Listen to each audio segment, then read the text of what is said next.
दोस्तों इस वीडियो में आपके लिए लेके आया हूं इडियम्स एंड फ्रेजेस। बहुत बार आप लोगों ने सुना होगा फ्रेज का नाम।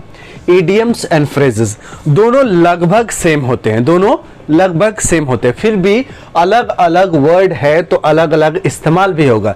इंग्लिश में दो वर्ड अगर अलग अलग एग्जिस्ट कर रहा है तो दोनों का मतलब बिल्कुल एग्जैक्टली सेम नहीं होगा, अलग अलग होगा, लेकिन अप्रोक्सीमेट सेम हो सकता है। जैसे 95% सेम हो सकता है, 99% सेम हो सकता है, लेकिन 100% सेम नहीं हो सकता। अगर 100% सेम है तो दो वर्ड क्यों एग्जिस्ट की।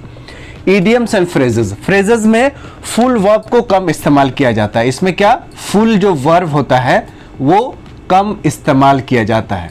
बाकी हमेशा ये ग्रुप ऑफ वर्ड्स होते हैं जिनका इंडिविजुअल मीनिंग से डिफरेंट होता है अगर दो अलग अलग मिल जाते हैं तो। जैसे कि for example to see eye to eye. अब आंख से आंख देखना, इसका मतलब ये नहीं कि आंख देखना, यहाँ आंख आया है ना, इसका मतलब ये नहीं, इसमें इसका मीनिंग आंख है।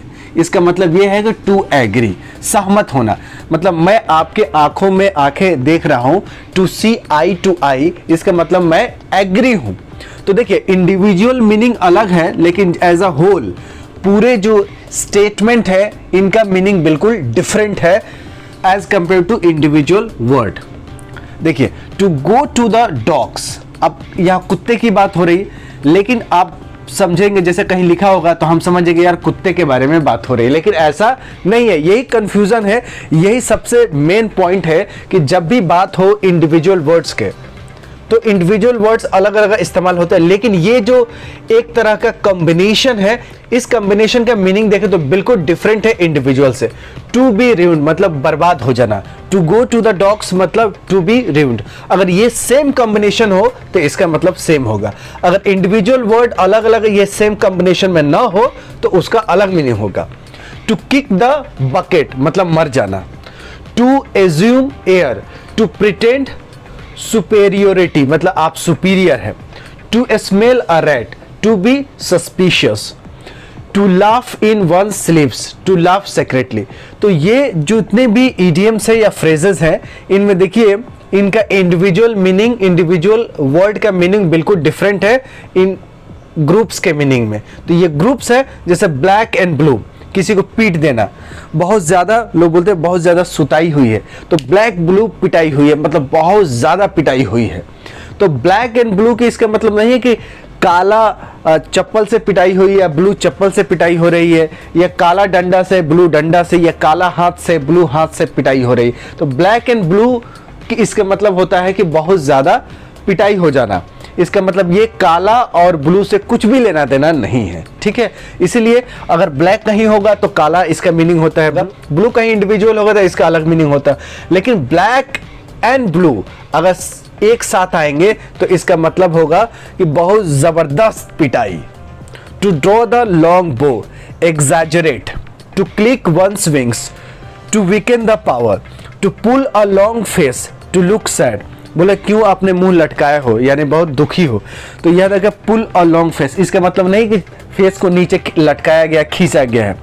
To pull a long face मतलब टू लुक सैड। अब देखिए क्वेश्चंस किस टाइप्स के आते हैं ये देखना बहुत जरूरी है।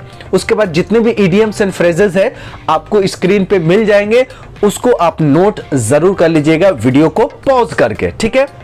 तो आपको समझ में आ गया कि इडियम्स एंड फ्रेजेस वो ग्रुप ऑफ वर्ड्स होते हैं जिनका अपना इंडिविजुअल शब्द के मीनिंग से डिफरेंट मीनिंग होता है अगर एक कॉम्बिनेशंस में आते हैं, ठीक है।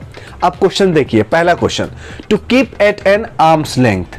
To keep at an arm's length इसका मतलब क्या होगा? To keep a very near, to safe place, to keep someone happy, to avoid coming in contact.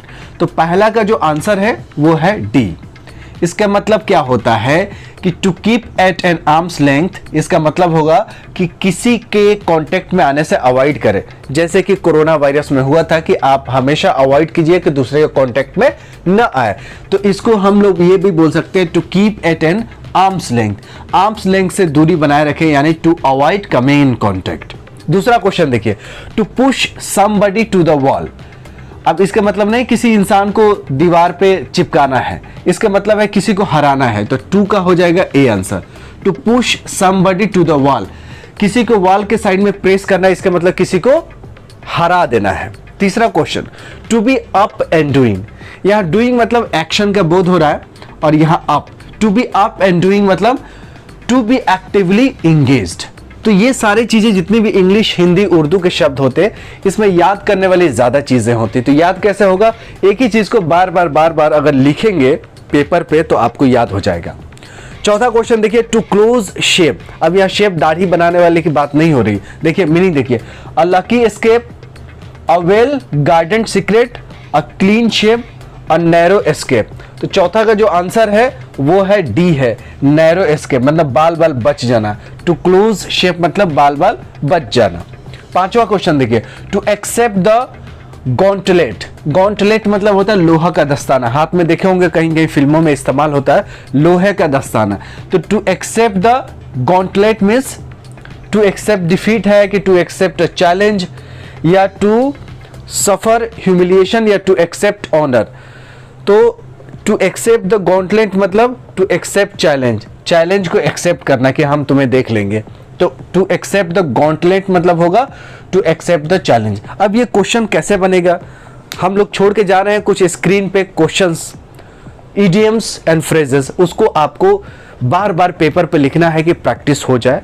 Practice हो जाएगा फिर आपको याद हो जाएगा, और इस तरह के जब ऑप्शन आएंगे तो आधा अधूरा भी याद रहेगा तो भी क्वेश्चन बन जाएंगे। लेकिन एक ना एक बार, दो बार, तीन बार, चार बार ये जो फ्रेजेस हैं, ये इडियम्स है, इसको आप पेपर पे लिखिएगा जरूर। एक बार, दो बार, 5 बार, 7 बार लिखे।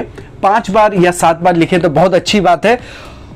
कम से कम एक बार जरूर पूरा देख के जाइएगा। स्क्रीन पे हम आपको छोड़ के जा रहे हैं इंपॉर्टेंट इडियम्स एंड फ्रेजेस। ठीक है, तो ये पूरा वीडियो को आगे कंटिन्यू देखते रहिए।